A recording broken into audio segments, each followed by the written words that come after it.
जी बेटा, कल हम लोगों ने चैप्टर के बारे में पढ़ा था। आज इसका जो जो पैराग्राफ है, सेकंड लास्ट पैराग्राफ है, वो मैंने आपकी स्क्रीन पे जो है वो शेयर किया हुआ है। उसके मतलब थोड़ा सा देखते हैं कि उसमें हेरोदीस जो बादशाह है उसके बारे में लिखा हुआ है कि जब उसने मजूसियों से ये कहा कि आप लोगों ने जैसे उस बच्चे की बाबत दरियाफ्त करो तो मुझे भी बताओ। तो लेकिन मजूसियों ने जीसस को जब पाया, उसको तोहफे तोहफे देकर और रूह कुदस से, रिश्ते से जो आगाही पाकर वो किसी और रास्ते से जो ना वो अपने मुल्क को वापस चले गए।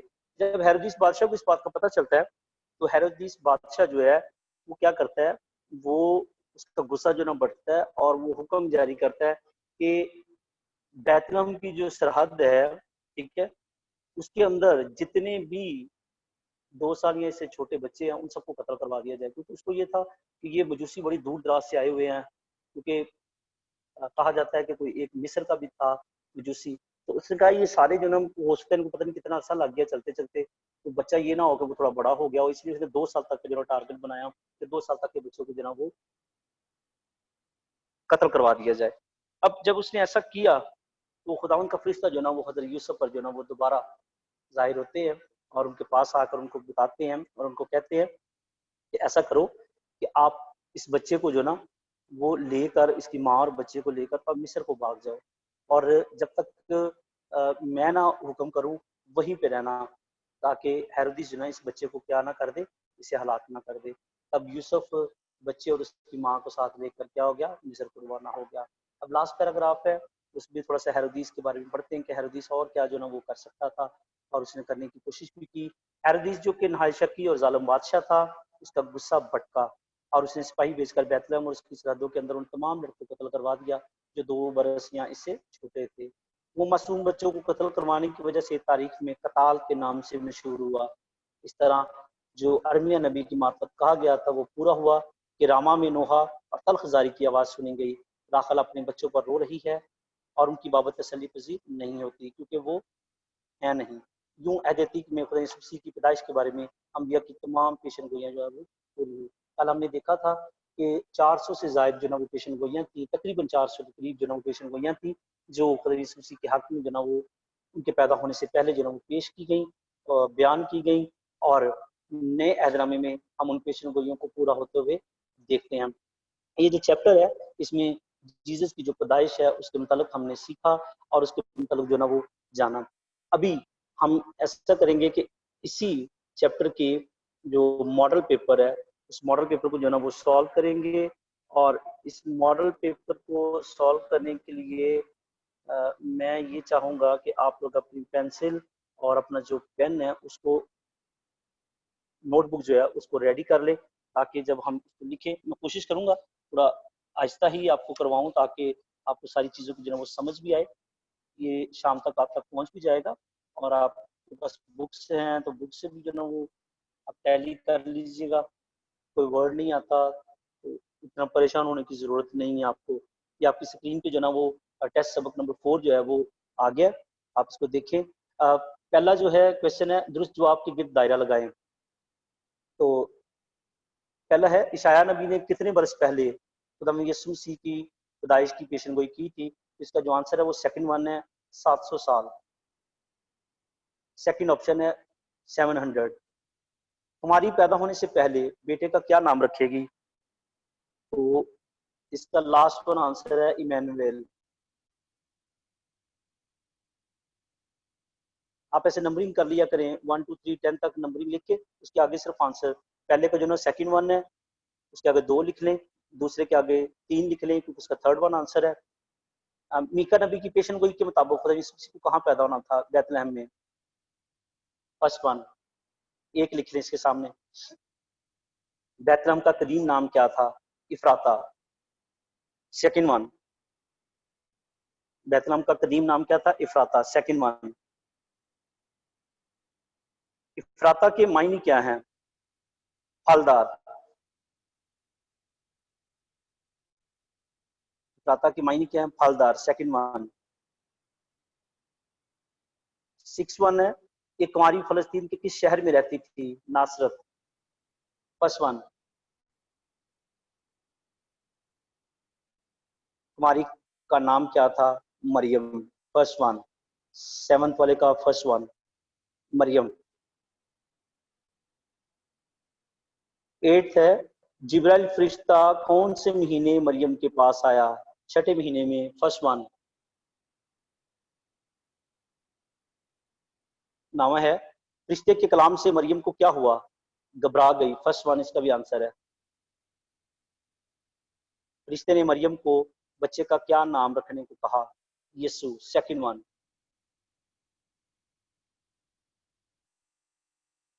फरिश्ते ने मरियम को बच्चे का क्या नाम रखने को कहा? यीशु, सेकंड वन। तो बेटा मैं एक दफा रिपीट करता हूँ। फर्स्ट वाले का जो आंसर है वो सेकंड वन है 700। सेकंड वाले का जो आंसर है वो है थर्ड वन इमैनुअल।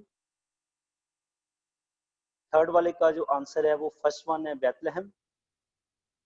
फोर्थ वाले का आंसर है इफ्राता, सेकंड वन। फिफ्थ वाला जो है उसका जो आंसर है वो है सेकंड वन फलदार। छठे वाले का है नासरत, first one. Seventh, eighth, ninth, इन सबका फर्स्ट वन आंसर है मरियम, छठे और घबरा गई।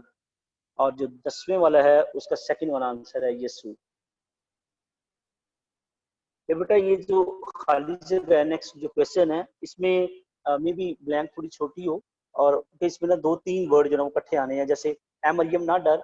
लेकिन इसके लिए ना आप पेज नंबर जो है आपका आई थिंक सो, मैं आपको अभी आपको बता देता हूँ कि पेज नंबर जो आपका है ये 18 और 19 पेज पे ये जो फिल इन द ब्लैंक्स है ये सारी आपको मिल जाएंगी 18 और 19 पेज पे। तो अभी हम करते हैं, ए मरियम ना डर क्योंकि तूने खुदा के नजदीक फजल पाया है। तो आपने लिखना है खुदा के नजदीक फजल, ये वर्ड लिखना है, खुदा के नजदीक फजल। पहले वाली ब्लैंक में लिखना है खुदा के नजदीक फजल।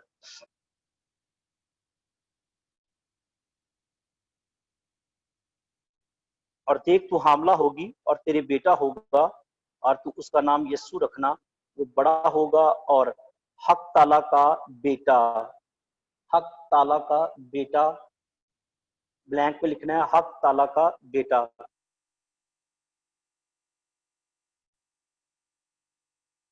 मैं दोबारा रिपीट कर रहा हूँ, हक ताला का बेटा।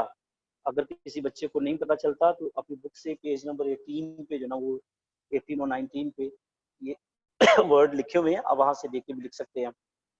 हक ताला का वो बड़ा होगा और हक ताला का बेटा कहलाएगा, सेकंड वन। और खुदावंद उसके बाप दाऊद का तख्त, थर्ड वाला जो है उसमें लिखना है बाप दाऊद का तख्त।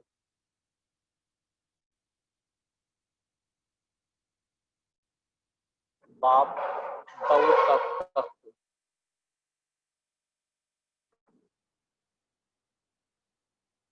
जी बेटा सेकंड वाला है जो नंबर वन ये हमने कर ली है ब्लैंक।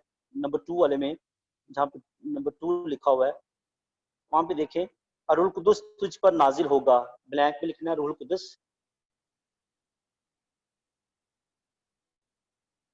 और हक ताला की कुदरत, आगे जो है सेकंड जो ब्लैंक है इसकी नंबर टू वाले की, हक ताला की कुदरत तुझ पर साया डालेगी, हक ताला की कुदरत। और इस वक्त से वो कदूस मालूद खुदा का बेटा कहलाएगा। तो थर्ड वाला जो सेकंड का है उसमें ब्लैंक जो है उसमें लिखना है कदूस मालूद, कदूस मालूद।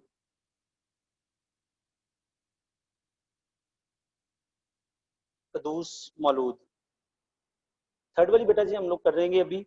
ए यूसुफ, दाऊद के बेटे, अपनी बीवी मरियम को अपने पास ले आने से, अपने पास ले आने से, ब्लैंक में आपने लिखना है अपने पास ले आने से।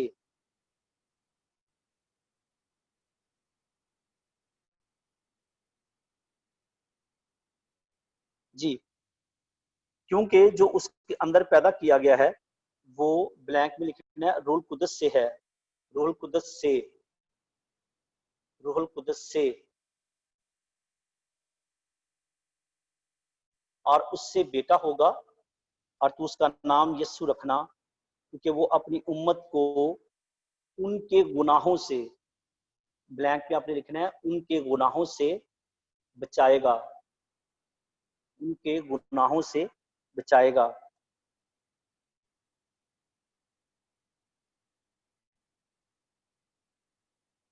नंबर 4, आज दाऊद के शहर में तुम्हारे लिए एक मुनज्जी, ब्लैंक में लिखना है, लिए एक मुनज्जी पैदा हुआ है, लिए एक मुनज्जी, तो तुम्हारे लिखा हुआ है, आगे आपने लिए तुम्हारे लिए एक मुनज्जी पैदा हुआ है, वो मसीह खुदामंद है, और उसका निशान ब्लैंक में लिखना है, तुम्हारे लिए ये होगा कि तुम एक नन्हे बच्चे को कपड़े में लिपटा और चरनी में पड़ा हुआ पाओगे। ब्लैंक में आपने लिखना है, तुम एक नन्हे बच्चे को कपड़े में, ब्लैंक में लिखे लिपटा और चरनी में पड़ा हुआ पाओगे। नंबर 5 है, यहूदियों का बादशाह जो पैदा हुआ है, ब्लैंक में लिखे पैदा हुआ है, वो कहाँ है, ब्लैंक में लिखे पैदा हुआ, वो कहाँ है, क्योंकि आगे ब्लैंक में लिखे हमने ब्लैंक में लिखना है, हमने मशरिक में उसका सितारा देखा है, ब्लैंक में लिखे सितारा देखा है।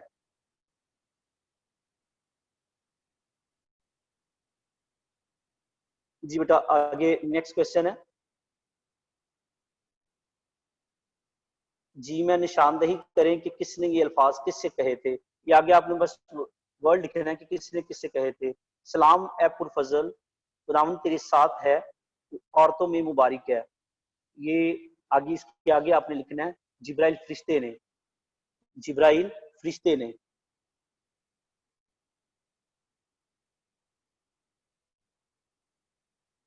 जिब्राइल फरिश्ते ने मुकद्दसा मरियम से, क्योंकि यह है कि किसने ये अल्फाज किससे कहे, जिब्राइल फरिश्ते ने मुकद्दसा मरियम से।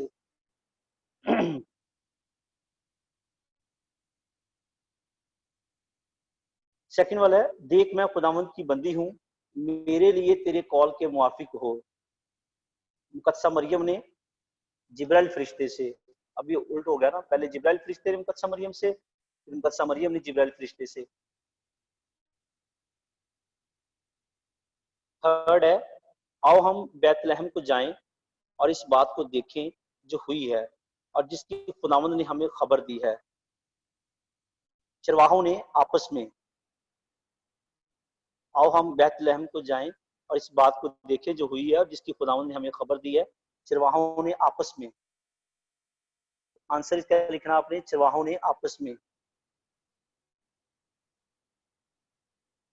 नंबर 4, जाओ और उस बच्चे की बाबत खूब मालूम करो और जब उसे पाओ तो मुझे खबर दो कि मैं भी आकर उसे सजदा करूं।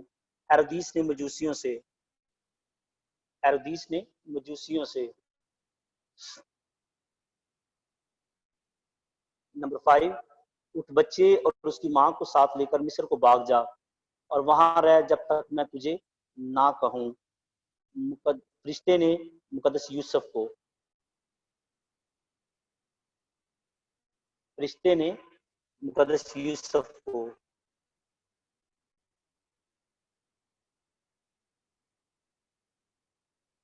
जी बेटा, नेक्स्ट है, एक लफ्ज या एक जुमले में जवाब दें जो आपको मुनासिब लगे। अगर आप जुमला लिखना चाहते हैं जुमला लिख लें, क्योंकि सेकंड वाला वो थोड़ा सा बड़ा है, बाकी जो ना वो मेरा ख्याल एक एक वर्ड ही है।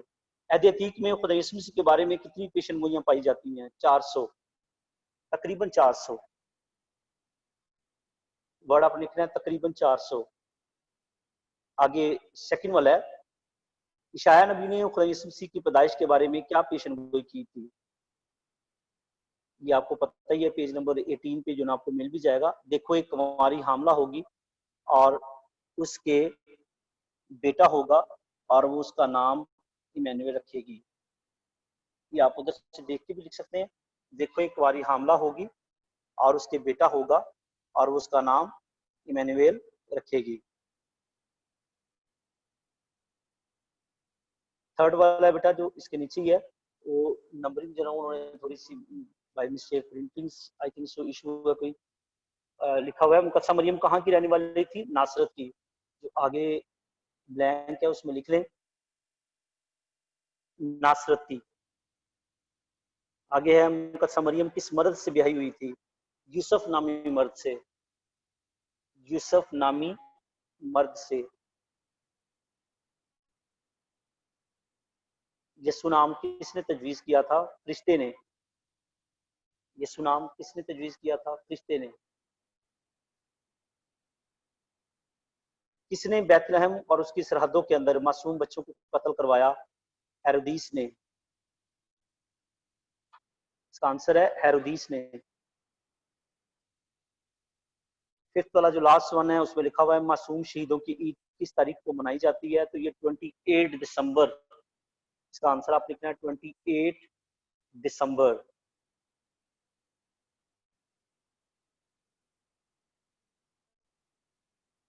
जी बेटा, लास्ट क्वेश्चन है गलत के सामने क्रॉस और दुरुस्त के सामने गुड का निशान लगाएं। तो आप नंबरिंग दे लें 1 2 3 4 5। अगर आपके पास बुक है तो दैट्स ओके। अगर बुक नहीं है तो आप यानी ना नंबरिंग जो है वो लिख लें। पहला है क्योंकि यूसुफ रास्तबाज था और वो मरियम को रुस्वा करना नहीं चाहता था। ये ट्रू है। पहला ट्रू। सेकंड, यूसुफ ने अपनी मर्जी से मरियम को चुपके से छोड़ने का इरादा बदल लिया। क्रॉस। गलत है ये। अगस्तिस कैसर मिस्र का बादशाह था। ये भी क्रॉस है, गलत है। तो मिस्र का नहीं था बल्कि रोमी शहनशाह था वो। नंबर 4, जब यूसुफ और मरियम बैतलहम पहुंचे तो उनके लिए सराय में जगह ना थी। ट्रू। Number 4 true. नंबर 5, जब उसके यहाँ बेटा पैदा हुआ तो उसने उसे कठोले में रखा। उसने उसे कठोले में रखा। फॉल्स। छरनी में रखा था। नंबर 6, चिरवाहे रात को अपने गले की निगरानी कर रहे थे। ट्रू। नंबर 7, जब फरिश्ते उनके पास से आसमान पर चले गए तो चिरवाहे सो गए। फॉल्स है, बल्कि वो तो उठ के जीसस के लिए चले गए थे ना दिखने के लिए। फॉल्स है। मजूसी सितारे की रहनुमाई में यरूशलेम पहुंचे। ट्रू। हेरोदीस ने 9 वाला है। हेरोदीस ने मजूसी से कहा बच्चे की बाबत खूब दरियाफ्त करो। ट्रू।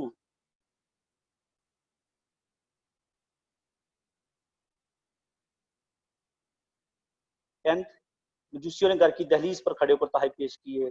फॉल्स है, क्योंकि वो घर की दहलीज पर नहीं बल्कि उनके करीब जाके जीसस को तहाई दे के आए थे। जी, मैं दोबारा रिपीट कर देता हूँ, ये ट्रू फॉल्स है ना। फर्स्ट वाला ट्रू, सेकंड फॉल्स, थर्ड भी false, fourth true, fifth false, six true, seventh false, eight true, ninth true और 10th फॉल्स। जी बेटा, अगर किसी को कोई समझ ना आई हो तो हम इसको आज जब आपको सेंड कर देंगे तो आप अपनी बुक से भी जो ना इसको देख के तो लिख सकते हैं। अभी थोड़ा सा मैं आपके साथ कुछ चीज़ें जो ना वो शेयर करना चाह रहा हूँ आज के हवाले से, क्योंकि आपको पता है कि कल पूरी दुनिया में फादर्स डे जो ना वो मनाया जाएगा और उस हवाले से आपके साथ जो है वो मैं एक जो है ना वो शेयरिंग करूंगा। वो शेयरिंग ये है कि बाप के हवाले से ये एक बेटा जो है वो अपने बाप से बड़े ध्यान से जरा सुनिएगा और इससे आपको बाप की जो अहमियत है उसके बारे में थोड़ी सी मोटिवेशन मिलेगी। तो बाप जो ना हमारे लिए क्या करता है। हुआ क्या, एक बेटा जो ना अपने बाप से बड़ा रोज की जो ना वो, क्योंकि बाप अमूमन जो ना आपको पता है वो हमें डांटते भी हैं, हर बात में ना टोकते भी हैं। और खासतौर पे जब आप लोगों की एज होती है तो इसमें बड़ा अजीबोगरीब लगता है। बचपन में बाप जो ना वो आपका हीरो होता है और आप यही कहते हो कि मेरा जो बाप है वो सबसे अच्छा है, मेरा बाप जो ना सबसे अच्छा है। जैसे जैसे थोड़ी एज बढ़ती जाती है वो हमारे ऊपर थोड़ी सी रिस्ट्रिक्शंस लगाते हैं तो हमें ऐसा लगता है कि जैसे ना नहीं नहीं ये पापा जो ना वो सही नहीं कर रहे, ठीक है ना, इन्हें पता नहीं है शायद। फिर थोड़े और बड़े होते हैं फिर और हमें लगता है ऐसे ही कि नहीं नहीं ये हमारे लिए जो ना वो बिल्कुल हमें तो देखना नहीं चाहते घर में। ऐसे ही ये जो बच्चा जिसकी मैं स्टोरी सुनाने लगा हूँ, ये बच्चे ने भी जो ना ये बाप की रोजाना की बातचीत से जो ना वो तंग आ गया है। कभी बाप को बाइक के लिए कहता है कि पापा मुझे नहीं बाइक लेके दे। पापा उसको कहते हैं कि ओके बेटा लेके दूंगा। लैपटॉप का भी आज से 2 महीने पहले कहा था, वो भी बाप ने जो ना वो उसको ला दिया। लेकिन अभी भी बेटे की जो ना सेटिस्फेक्शन जो ना वो पूरी नहीं हो रही, और उसने फैसला किया कि वो घर छोड़ देगा और कभी वापस नहीं आएगा इनके पास। अब उसने ना क्या किया कि जाते जाते बाप का एक पर्स था जिसको बाप कभी भी हाथ लगाने नहीं देता था। तो आज क्योंकि बाप अभी सोया हुआ है, उसने पर्स भी जो ना बाप का चुरा लिया, और चलो देखते हैं किसमें क्या है। बाप ने शायद इसमें कोई डायरी रखी हो जिसमें लिखा हो, देखते हैं पापा ने कहाँ कहाँ पैसा छुपाया हुआ है। सारा दिन जो ना मेहनत करता रहता है, और जब पैसे मांगने की बारी आती है तो बाप देता नहीं है। अब उसने क्या किया कि पर्स भी ले लिया, और जल्दी से ना, क्योंकि अंधेरा था उस वक्त थोड़ा, तो जल्दी से ना उसने शूज भी बाप के ही पहन लिए। अब जब थोड़ी दूर गया तो पाँव पे ना एड़ी पे कुछ चीज चुभी। ऐसे निकाल के देखता है तो थोड़ा सा हल्का सा ना ब्लड निकल रहा था। देखता है कि यार ये कहाँ से है। एक कील जो ना जूती का ही कील होता है, वो थोड़ा सा ऊपर को उभरा होता है। तो थोड़ा उसको ठीक करके तो आगे चलना शुरू कर देता है। आगे जब जा रहा होता है तो थोड़ा सा पानी होता है रास्ते में, ज्यादा नहीं, थोड़ा सा नॉर्मल सा पानी होता है। तो गुजर रहा होता है तो अचानक देखता है कि पाँव को ना कुछ गीला गीला सा महसूस होता है। उतार के ना शूज देखता है तो शूज जो है ना वो नीचे से जो है ना वो फटे होते हैं। बड़ा परेशान है। फिर आगे सफर अपना शुरू करता है। बस स्टॉप पे पहुंचता है तो पता चलता है कि गाड़ी जो ना निकल के चली गई है। अब दूसरी गाड़ी आएगी तो शहर छोड़ के वो जाएगा। बैठ गया। जब वहां पे बैठ गया बस स्टॉप पे तो पापा का पर्स याद आया। पर्स देखता हूँ, पर्स में क्या है। पर्स निकाल के देखता है, उस पर्स में एक पर्ची निकलती है, और उस पर्ची पे लिखा होता है कि 2 महीने पहले एक दोस्त से जो ना वो उधार लिए थे 30,000 रुपया, वो भी उसको वापस देना है लैपटॉप के लिए। सोच में पड़ जाता है कि लैपटॉप तो मेरे पास ही यार 2 महीने पहले मैंने मुझे ही लेके दिया है। तो दोस्त से उन्होंने उधार लेके 30,000 रुपया तो बेटे को लैपटॉप ला के दिया था। बेटा पर्स में से दूसरी पर्ची निकालता है, उस पर्ची पे लिखा होता है बाइक के बारे में। पहले नंबर पे दूसरी जो पर्ची निकालता है उस पे शूजों के बारे में लिखा होता है कि कंपनी ने ना कहा होता है कि शूज जो ना वो आपने नए जो है ना वो ड्रेस जो ना और शूज जो ना वो नीट एंड क्लीन जो ना वो पहन के आना करना है। उसको ना याद आता है फौरन अपनी माँ की बात कि माँ रोजाना ही तकरीबन 1 महीना हो गया है डेली कह रही है पापा को कि आप भी शूज चेंज कर लिया करें, पुराने हो गए हैं शूज, अब बदल लें इसको।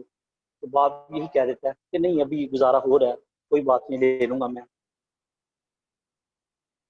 अब तीसरा एक अखबार का पीस होता है जो उसमें से निकलता है, और उस अखबार के पीस में क्या लिखा होता है, वहां पे एक ऐड आई होती है और उस पर लिखा होता है कि पुरानी बाइक दे जाए और नई बाइक ले जाएं।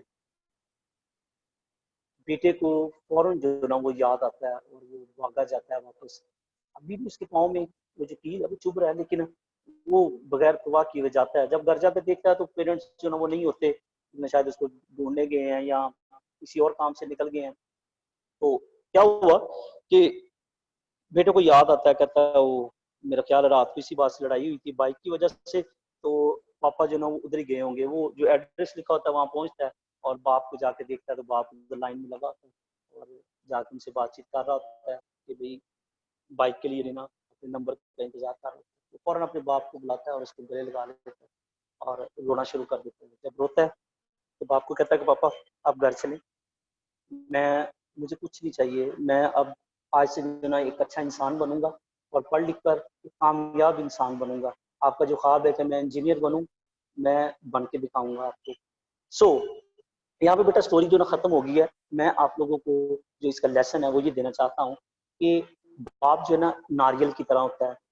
जिस तरह नारियल जो ना बाहर से बड़ा सख्त होता है लेकिन अंदर वो सॉफ्ट होता है ना, इसी तरह बाप की जो कदर कीमत है वो इस नारियल की तरह ही होती है। बाप बाहर से बज़ाहिर आपको ऐसा लग रहा होता है कि बड़ा सख्ती हमारे ऊपर कर रहा है, माँ तो जो है ना वो हमें कुछ कहती नहीं है, लेकिन बाप ही जो है ना हमें सब कुछ कहता है और वो हमें अच्छे बुरे से जो है ना वो डांटता रहता है। तो प्यारे बच्चों, यहाँ पे बाप की जो अहमियत है वो इस हवाले से बड़ी अहम है कि हमने स्टोरी में देखा कि बाप खुद जो है ना वो सफरिंग कर रहा है, अपने शूज चेंज नहीं कर रहा, लेकिन बेटे को लैपटॉप भी ले दिया है, उसके लिए बाइक भी लेने जा रहा है, वो आपके लिए बहुत ज्यादा मेहनत करता है, आपको जिंदगी में कामयाब देखना चाहता है, कभी आपकी सख्ती भी करता है, आप कुछ भी कहते हो उसके दिल में होता है, वो अंदर से बिल्कुल सॉफ्ट होते हैं और वो आपके लिए हमेशा ही कोशिश करते हैं कि मेरा बच्चा, मेरी बेटी, मेरा बेटा जो ना वो जिंदगी में कामयाबी को जो ना वो छुए, कामयाबी उसके कदम जो ना वो छुए और वो कामयाब होकर अपनी जिंदगी गुजारे। सो आप सबको जो ना मेरी तरफ से आप अपने पेरेंट्स को बहुत ज़्यादा जो ना वो हैप्पी फादर्स डे जो ना वो बोलिएगा और खुदा उनको ज़िंदगी दे, उनको हमेशा जो